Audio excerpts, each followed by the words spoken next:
Post partum weight loss ಜರ್ನಿನ start ಮಾಡಿ 50 days ಆಗಿದೆ. ಎಷ್ಟು ವೆಯ್ಟ್ ಲಾಸ್ ಆಗಿದೆ ಅಂತ ತಿಳ್ಕೊಬೇಕಂದ್ರೆ ವಿಡಿಯೋನ ಪೂರ್ತಿಯಾಗಿ ನೋಡಬೇಕು. ಎದ್ದ ತಕ್ಷಣ ಡ್ರೈ ಫ್ರೂಟ್ಸ್ನ ತಿಂದು ಇವತ್ತು ಬ್ರೇಕ್ಫಾಸ್ಟ್ಗೆ ಕ್ಯಾಪ್ಸಿಕಮ್ ಮತ್ತು 3 ಎಗ್ಸ್ನ ಹಾಕಿ ಆಮ್ಲೆಟ್ ಮಾಡ್ಕೊಂಡಿದ್ದೆ. ಬ್ರೇಕ್ಫಾಸ್ಟ್ ಮುಗಿಸಿ ಆನೇಕಲ್ ಪೋಸ್ಟ್ ಆಫೀಸ್ಗೆ ಇನ್ವಿಟೇಷನ್ ಕೊಡೋಕ್ಕೆ ಹೋಗಿದ್ವಿ.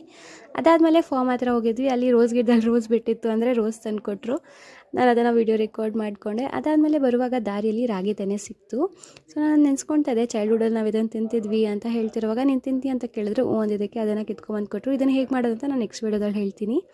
ಸೊ ಮಿಡ್ ಮಾರ್ನಿಂಗ್ ಸ್ನ್ಯಾಕ್ಗೆ ನಾನು ಕೇಳ್ದಿರಾನೆ ಇವತ್ತು ಎಳ್ನೀರು ಹತ್ರ ನಿಲ್ಲಿಸಿದ್ದಾರೆ. ಸೊ ಒಂದು ಎಳ್ನೀರು ಮತ್ತು ಅದರಲ್ಲಿರೋ ಗಂಜಿನ ತಿಂದು ಇವತ್ತು ಮನೆಗೆ ಬಂದು ಲಂಚ್ ಮಾಡಿದೆ.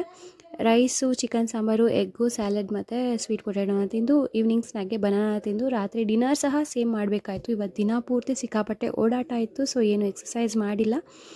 ನಾನು ವೆಯ್ಟ್ ಲಾಸ್ ಜರ್ನಿ ಸ್ಟಾರ್ಟ್ ಮಾಡಿದಾಗ ನಾನು ವೆಯ್ಟ್ 84 ಪಾಯಿಂಟ್ ಸಮಥಿಂಗ್ ಇತ್ತು. ನಾನು ಎಷ್ಟು ವೆಯ್ಟ್ ಲಾಸ್ ಆಗಿದೆ ಅಂತ ನೋಡಿ ಕಮೆಂಟ್ ಮಾಡಿ ತಿಳಿಸಿ. ಹಾಗೆ 75 ಡೇಸ್ಗೆ ಇನ್ನೂ ಎಷ್ಟು ವೆಯ್ಟ್ ಲಾಸ್ ಆಗಿರುತ್ತೆ ಅಂತ ತಿಳ್ಕೊಬೇಕಾದ್ರೆ ಸಬ್ಸ್ಕ್ರೈಬ್ ಮಾಡ್ಕೊಳ್ಳಿ. Thanks for watching.